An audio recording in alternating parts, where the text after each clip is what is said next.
En aquel tiempo, el ángel Gabriel fue enviado por Dios a una ciudad de Galilea llamada Nazaret, a una virgen desposada con un hombre de la casa de David llamado José.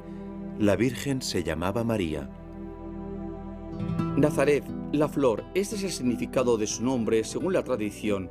Se extiende sobre los primeros repliegues de los montes de Galilea, en una terraza verde salpicada de casas blancas que se asoma hacia la llanura del Esdredolón. La memoria de algunas de las páginas más bellas del Evangelio aflora espontáneamente sobre todo la Anunciación. El retorno de José, María y Jesús después de la huida a Egipto. La infancia y la juventud de Jesús, que aquí creció en sabiduría, edad y gracia, ante Dios y ante los hombres, y aquí vivió hasta el inicio de la vida pública. Las enseñanzas de Jesús en la sinagoga y su expulsión narrada por Lucas. El ángel le dijo: «No temas, María, porque has hallado la gracia delante de Dios. Concebirás en tu vientre y darás a luz un hijo, y le pondrás por nombre Jesús. Será grande y lo llamarán Hijo del Altísimo». Nos encontramos a menos de 20 metros de la gruta venerada, pero fuera de la basílica moderna de la Anunciación. A nuestro alrededor se encuentran las grutas del pueblo antiguo de Nazaret, que vieron la luz en las excavaciones arqueológicas con ocasión del estudio de la gruta de la Anunciación. La gran basílica de la Anunciación, que está a nuestro lado, ha sido testigo de una larga serie de edificios religiosos, todos ellos cristianos, que nos acercan cada vez más a la época primitiva. La basílica actual, consagrada en 1969, tiene más o menos el mismo tamaño, las mismas dimensiones que la basílica antigua. Se trata de la monumental iglesia cruzada construida por el príncipe Tancredo en 1099, levantada sobre los vestigios antiguos.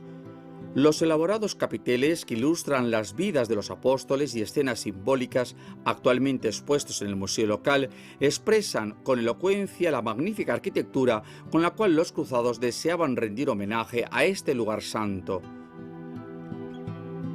El edificio fue gradualmente abandonado a partir de la victoria de los sarracenos de Saladino en el siglo XII, hasta que en 1620 el emir druso Fakhr ed-Din permitió a los franciscanos volver a adquirir el lugar. Aquí, en 1730, los frailes construyeron una modesta iglesia dedicada a la Anunciación, cuyo ábside mayor se alzaba sobre la gruta venerada.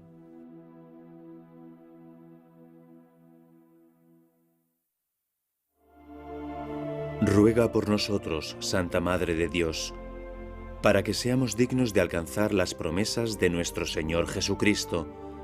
Infunde tu gracia, Señor, en nuestros corazones, tú que con el anuncio del ángel nos has revelado la encarnación de tu Hijo. La gruta de la Anunciación, situada en la basílica inferior, conserva sus paredes de roca, al igual que su techo, tallado en forma de bóveda, probablemente en el siglo IV, cuando delante de la gruta se erigió una iglesia bizantina, de la cual se puede ver todavía el ábside y una pared del suelo de mosaico. El lugar había sustituido una edificación sagrada anterior de la que permanecen algunos restos arquitectónicos. Cada uno de los edificios eclesiásticos de este lugar fue construido siempre alrededor, al lado de la gruta, como para encerrarla en un complejo digno de veneración.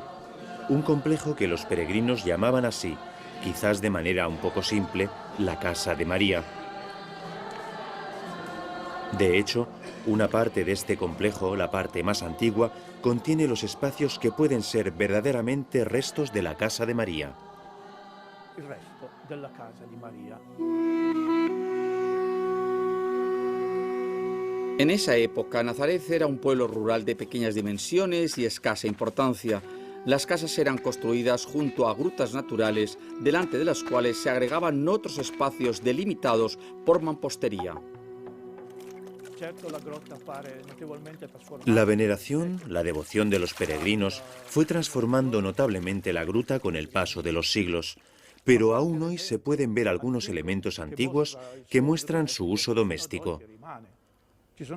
Existen restos de los silos donde se guardaba el grano recogido en el campo, los restos de cisternas donde se almacenaba el agua para el uso doméstico. Son cisternas grandes como aljibes o como baños de las casas de los que sabemos los hebreos usaban a menudo a causa de las prescripciones que exigían purificaciones rituales en determinados momentos.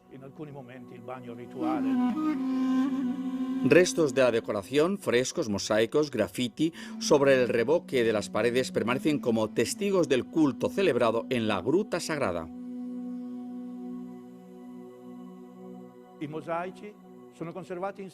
Los mosaicos se han conservado en el mismo lugar, delante de la misma gruta.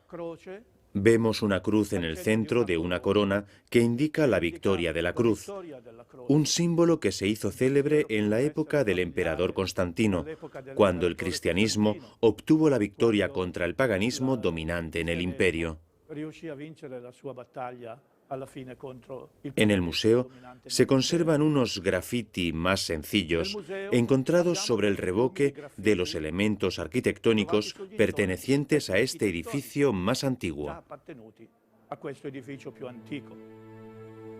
El más importante data del siglo II-III y tiene inscrito el nombre de María, acompañado por dos letras griegas, J e Y, abreviatura del saludo del ángel, Jaire, salve.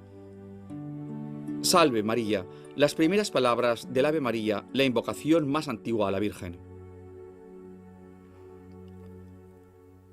Junto a la gruta de la Anunciación, la capilla del diácono Conón, su nombre se halla en el mosaico aquí descubierto. Tiene las paredes revestidas de varias capas de revoque pintado con restos de decoración con motivos florales. A cerca de 200 metros de la Basílica de la Anunciación, la iglesia de San José o de la Sagrada Familia fue construida por los franceses en 1914 sobre las ruinas de una iglesia precedente, considerada en su época como la casa y el taller de José. Anteriormente, Arculfo, un peregrino de Tierra Santa en el siglo VII, visitó en el mismo lugar una iglesia llamada de la Nutrición, edificada sobre la casa donde habitó la Sagrada Familia. La iglesia de San José conserva los restos de las antiguas estructuras de la casa del pueblo, cuevas, cisternas y una piscina con peldaños y decorada con mosaicos que tal vez sea una piscina bautismal o un antiguo baño ritual.